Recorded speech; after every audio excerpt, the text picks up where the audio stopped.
hindi namin alam kung ano yun. Ano ba yun? Bangin ba yun? O ano ba yun? Kasi madilim din, walang eksakto, walang kuryente po. Nag-brown out, ang dilim-dilim. Paglipad ng ganyan, pasaid. So, akala ko talaga, ano na mamatay na kami. Paglipad ng ganyan, diretso po yung bagsak niya. Pero ang himala doon, bakit hindi kami nasubasog doon sa windshield? Walang seatbelt. Sa harapan po kami. Pag ganun, nakaganon lang po. Parang ganun. Parang naganon lang kami, oh. Parang na ganyan. Dapat sana, pagbagsak, dapat. Kasi ang lapit lang ng windshield eh. Lilipat ka ng pwesto niyan. Dapat, ang lapit lang ng windshield kasi flat parang ano po, parang imagine mo yung bola na dinidribble mo. Ganyan tatapos. Parang ganun lang. Tapos pag ganyan, hallelujah, pag dilat ng mata ko, ang dilim-dilim. Tapos nagliparan yung alikabok, hallelujah, Jesus name. Sabi ko, hallelujah. Inisip ko agad yung mga kasama namin na sa likod kasi 14 sila doon sa likod, mga choir. 13. Sa loob ng sakyan po yan. Opo. Ano 14 tama? 14 kasi 17 tayo eh. Doon sa harapan. Pero ang himala ko pumikit na ako eh. Pero naka-seatbelt ako. Pumikit ako, sabi ko, langit na to. Wala na. No choice ka talaga. Hindi mo alam kung ano babagsakan. Kasi madilim. Ang himala doon, kasi nga isang birthday ko kasi yun bago umalis kami ng Habrang. Nagbigay sila ng mga kapatiran ng buko pa, yung mga nakabox-box, tatlong nakabox. Tapos sa likod naman doon nila nilagay yung cake. Yung cake mo sa birthday. Ang himala naman na Panginoon, kung sa ganun na kalagayan na lumipad kami, tapos magbagsak, dapat yung mga nandyan sa harapan namin, nangalaglag dapat. Hindi na naglag, dyan pa rin siya. Hindi na dumikit sa karton yung cake. Parang binuhat lang kayo. Grabe siguro. Pero yung sasakyan, wasak na wasak. Kasi po pinakita talaga yun. Wasak na wasak. Tapos pag ganyan, kasi kung dumiretso talaga kami doon, hulog kami sa ilog, ang layo nun eh. Ang lalim. Nilog ng malapay na dito lang kami bumagsak dito sa gate ng mismo ng bahay. Para makontrol. Na-shoot kung anong sukat ng sasakyan, yun din po ang sukat ng gate. Yun dalawang posting malalaki ang umipit sa ulo. Problema ko yung magtaka ka talaga kung bakit kaya yun nangyari na. Kung anong sukat ng sasakyan, yun din yun ang sukat ng gate. Na-shoot lang talaga, ginano, no? Na-shoot doon sa gate. Tapos, ang himala pa ng malapay, di ba? Ang gate ganyan. Eh, dito kami, gate na ganyan.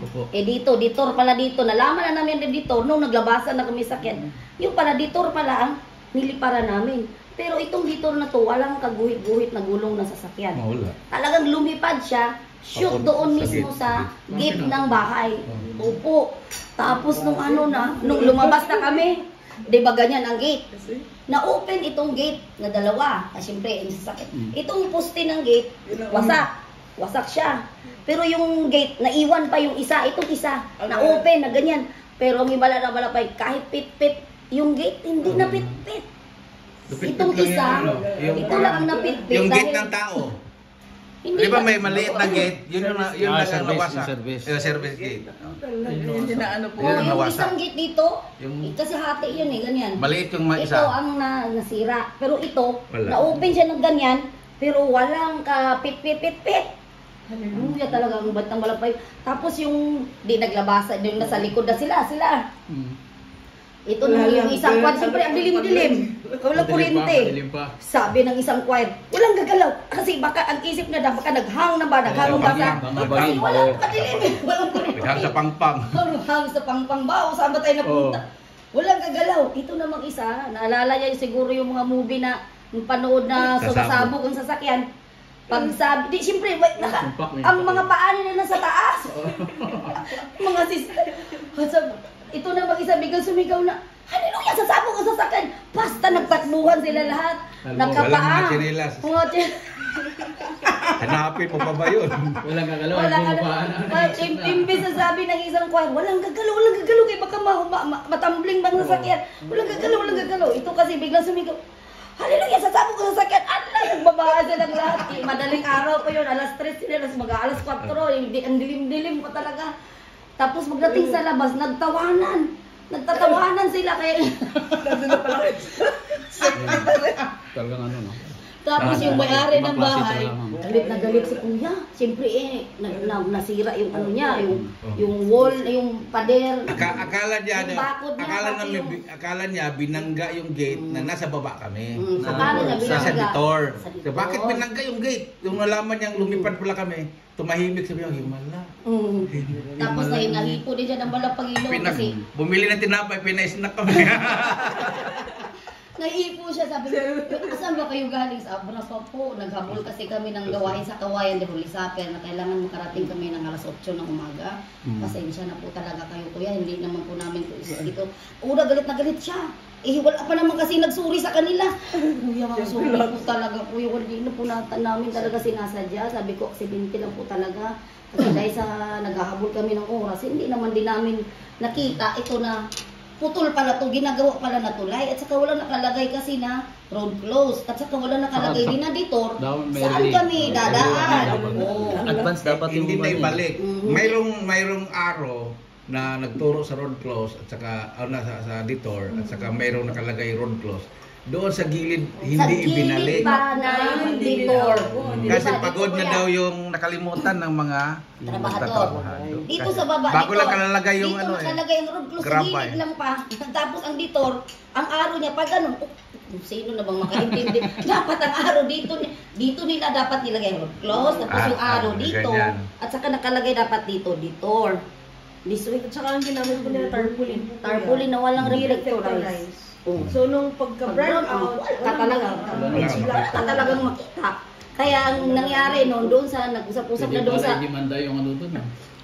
Opo, nung doon sa police station, ay talagang sinabi ko doon sa police na sir, may kasalanan din naman doon yung engineer. Sabi ko kasi kahit puntahan niyo po doon sir, ang road close nakalagay doon sa gilid ng Ditor. Ang araw din, ang Ditor dapat ang araw papuntang Cagayan. Bakit ang araw papuntang Lawag? Kung sabi ko mali yun. Kaya nung pumunta, pagdating namin doon, talagang, ayan sir, tingnan mo yan. Ayan yung road close na yan, nandyan sa gilid. Yung araw nandyan, dapat ang road close. Dito ang araw, Ditor. Ganon, sabi ko. Ayun, pinatawag niya yung engineer. Ang sabi ng engineer, kami bahala sa semento. Kasi nagagalit ngayong matanda.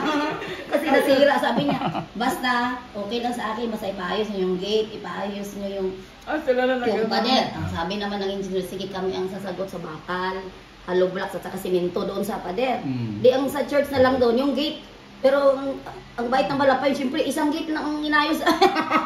Kasi yung isa hindi nasira.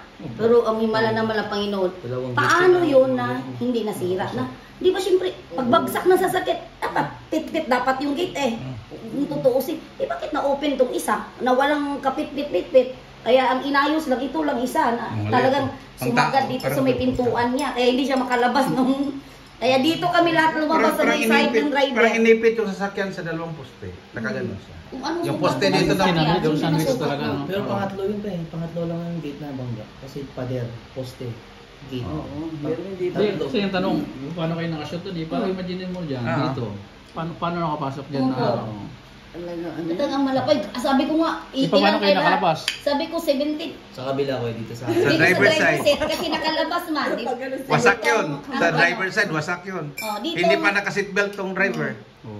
Dati ako, kaya nga sabi ko, Himan, ano malapay, dapat sana nauntog, lumabas na kami sa basalang. Kasi flatbus yung GMC na sasakyan, yung parang L3. Pumikit ako.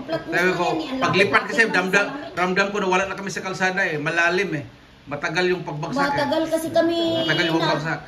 Tapos paglipad ng ganon, sabi ko, mahal pa yun, langit na. Pagdilat ko, gate. Akala ko gate na ng langit. Sabi ko, bakit may kalawang naman yung gate? Sabi nila ginto yung gate sa langit. Hindi ako isa pa doon tulad ng ganyan. ito yun Deo. Ito po. Hello? Oo. Wasak na wasak. Tapos yung yung himala pa ng Panginoon, yung cake ko po kuya, doon sa likod, nakapatong sa mga subwoofer kasi may dala nga kami mga subwoofer, yung malalaki, mga speaker, mga gamit po sa crusade. Hindi nalaglag. Samantala ang subwoofer tumagilid, inapatong niya. Lumipad pa, tumaas. Tumaas. Nakapatong yung subwoofer. Lumipad din yung cake ko. Pero hindi na. Pagbagsak, bumalik din siya. Hindi ngayon itong mga choir. Hindi naman siya di ba dapat didikit sa karton yon? Dapat Yung mga mahulog na siya. yung mga design niya, di ba may mga design yon? Hindi walang Yung mga choir, samantala yung mga choir, yung paa na nasa taas, ang baligtad sila. Tapos yung cake ko, talaga naman wala pa yung pinaghimalaan pa din talaga. Grabing anghel, pati ang cake ay anghel na gawak. Pagbagsak mo ng cake, o di, dandun lang din sa siyempre nagtakbuhan na sila pababa. Yung kapitbahay na tapat, naawa din siya kasi nakita daw talaga niya kasi nag-open na sila ng karinderya na nagduduktok. Tapos ganun kasi nagpreno nga. Naglabasan sila. Kita nila kung paano lumipad dun sa kaya akala daw talaga nila babaligtad. Tapos nung pag sabi ng mga kwerte, baka naman yung cake mo, kasi nagpakape nga yung kapitbahay doon. Pagkape mo na kayo, baka na-nervous pa kayo. Sabi nila mga kwerte, sabi ng mga kwerte, baka naman yung cake, pwede natin i-partner sa kap. Sige, kunin nyo. Nagulat sila pag-open sa cake, buo-buo pa yung cake. Pati yung mga design sa cake, nandun pa. Sabi ko, tingnan mo, pati cake, pinag-ingatan ng mahal ng Panginoon. Ay kung tutuusin, dapat wasak na yung cake. Ano lang bang lakas ng cake? kung walang anghel na humawak doon. Tapos ang kwan pa doon, parang mayroon siyang babala na. Dahil nung papunta kami ng Abra, kwento niya, every time na makakita daw siya ng punerarya, yung mga kabaong, para siya kinikilabutan. Sabi niya, bakit po, bawat linggon ko sa gilid ng kalsada, puro punerarya. Ako naman, Ganun naman to. tapos may choir member na, kasi pina-restricto ko yun, dapat 3 days absolute fasting yung makasama, at saka yung mga nag-50% sa pagbibigay. Okay. Yung gustong sumama na finest choir, hindi siya 50% sa pagbibigay. Tapos yung 3 days absolute fasting, hindi niya nagawa yon. Naginip siya. Nahulog ang sasakyan, patay lahat. So hindi siya sumama. Nahulog sa bangin. Nahulog sa bangin ang sasakyan, patay lahat ang mga pasahero. So, sabihin may mga na po. natakot siya dahil hindi nga siya complete yung niya, hindi siya sumama. So, kung sumama siya, baka yun ang magiging dahilan na Siya kung siya ang magiging hadlang na instead na kikilos yung kapangyarihan ng Diyos. Pag-uwi na namin, Kininto niya na, umiyak pa siya na totoo pala yung panaginip ko. Gusto niyang sumama. Gusto niyang sumama, pero hindi niya nakuha yung sabi ko, requirements. Fasting man siya pero hindi absolute. Tapos hindi siya nag 50%. So sabi niya, pero gusto kong sumama. Naginip siya na nahulog sa bangin, namamatay lahat. So hindi na siya sumama. Ayun, nahulog sa bangin. Nahulog kami. Tapos buhay. Dahil sa isip niya, kung nakasama ako, baka ako pa ang maging dahilan na hindi. Kasi yung police, pagpunta namin sa police station, kahit sabi niya, kahit ano daw talaga isip, dapat daw sana talaga babaligtad yun. Kahit anong scientific gagamitin. Sabi niya, sabi niya, miracle Sa bilis. Sabi niya sa bagay, Jesus miracle, proceed kayo. Kaya miracle talaga. Sabi Lalo na kilalang gawain to. Oo. Sabi niya, kasi sabi niya, ako, sabi niya, Danny Corteros, kilala ko yun. Danny Corteros, opo, sabi ko yun siya po sir, sabi ko, kilala ko yun kasi friend kami sa Facebook. Yung, Nanonood yun sa mga post ko. fan daw siya, yung follower daw siya. Sa pagpapuri. Ang daming post niya regarding military Opo, kaya sabi ng police. 1 million views na nga ako. Almost 1.5 million views. Kasi ako nga nagsalita doon sa police station. Talaga, totoo talaga yung miracle. Meron talaga miracle. Tulad niya, isa ka mismo nagsabi, kahit anong scientific gagamitin mo. Talaga, babaligtad daw talaga. Kumbaga yung ambulansya dumating, parang umuwing luhaan na wala naman ako kakakarga. Nagtatawanan yung mga kuya doon sa taas. Nagkakape na pagdating ng... Wala naman kahit sa daliri lang sana napilay. Wala.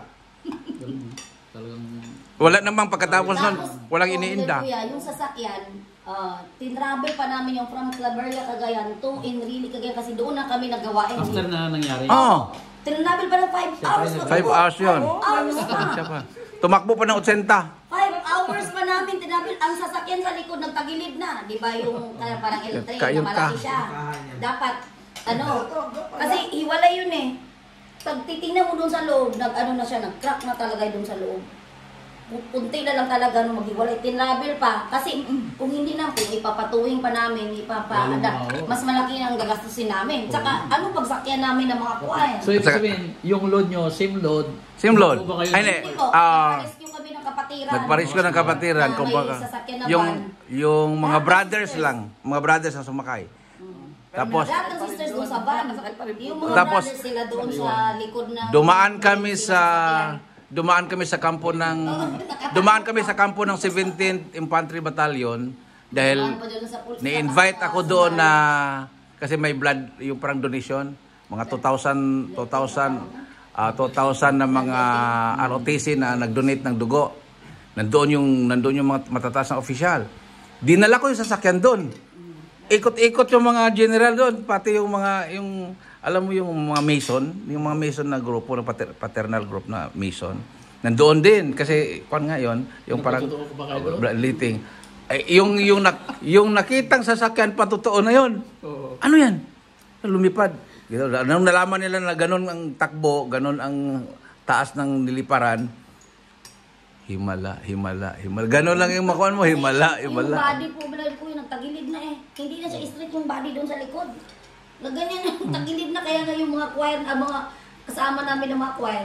Siyempre na ganyan. Walang umupo dito. Dito lahat parang gaganan, babalik ba? Wala nang ano. Tarang Travel pa ulit namin from Inrili to Kawayan, another na naman 3 hours. Hallelujah. Kasi nga para, tapos dinala sa Manila, nakaano na siya, nakatubig na. ongoing na yung pag-restore niya. Ibig sabihin, insurance yun. Hindi. Na ano namin, kasi akala po namin kuya, yung Hindi na-renew yung insurance. Hindi, nagpadala kasi ng letter ang BDO ng insurance. So, nag-deposit kami sa BDO. Akala namin, I-auto-deduct. Kasi yun namin kinuha na sa, akala namin auto-deduct siya. Hindi Yung pala. Hindi pala siya nag-auto-deduct yung insurance niya. Tapos ngayon, nilakad na namin ang insurance. Hala, hindi pala nag-auto-deduct. Nag-deposit na kami para sa insurance. Hindi ngayon, nagproblema na kami. Hallelujah, malapay yung paano ba naman namin paayos sa sakyan.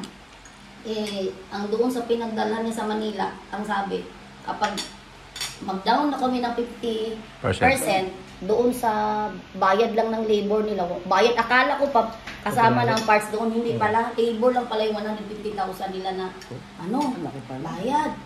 Sabi ko, hallelujah, malapay ano ba ng Lord. Nandyan na yung himala, pero siyempre malapay yung himala ka na naman ulit.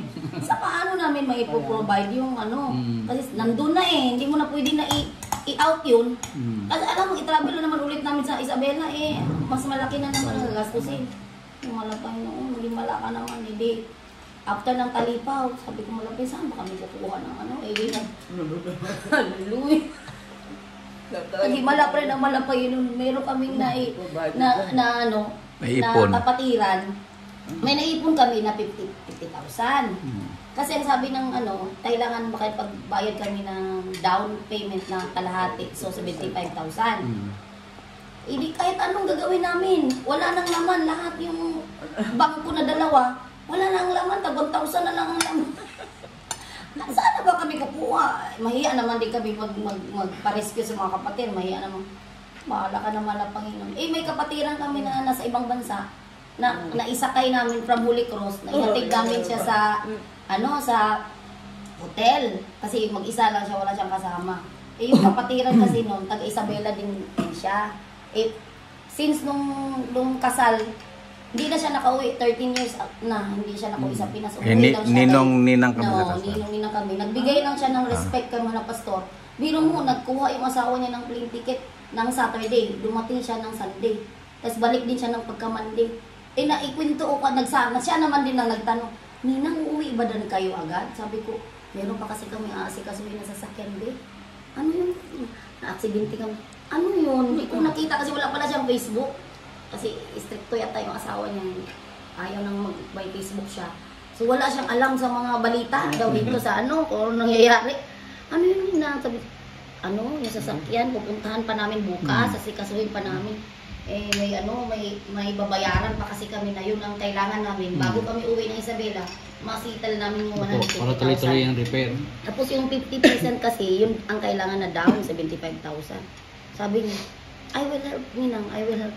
Tapos akala naman namin, okay na, di hinatid namin siya sa hotel. Opo. Pagka kinabukasan, naisip ko siya na, ala, mag-isa lang pa naman yun. It's siyempre, ang tagal-tagal na niya dito sa na hindi na nakapunta ng Pinas, baka maano ba. Di, tinawagan ko siya. Sabi ko, nasaan ka na ba, Bikay? Ihatid ka namin sa airport. Sabi naman niya, Ninang, nandito na ako sa airport, nag-taxi daw siya kasi nga, yung flight niya, baka daw ma-delay siya. Jadi, siya, Ninang, kumusta? Na-settle mo na ba yung ano? Wala ka, Diyos ko, Bin. Nandito pa kami sa Manila. Ang akala talaga namin, may laman yung bank na dalawa. Hindi pala talaga umabot. Sabi ko, magkano pa ba ang kulang? Ninang, kasi 50 lang to, Bin. Tapos saan kaya kami magkukuha ng 25? Siyempre, mahiya naman ako magsasabi-sabi sa mga kapatiran na ganon. Kung hindi din namin mabayaran yun, mag-plus lalo, lalaki ang gastos namin. Dahil mag-standby pa kami sa Manila. Siyempre sa Manila, mahanap ka pa ng tulugan. Pagkain mo pa. 1D18 na nga lang kami para talagang katipid. Sabi niya, sige Ninang, tatawag ako sa kapatid ko dito sa Pinas. Kasi may kapatid siya na doktor sa Pinas. Siya ang magpapadala sa inyo Ninang ng babayaran ko siya pagdating ko na sa US. Ayun, talagang malapin, ang bait talaga ng malapin.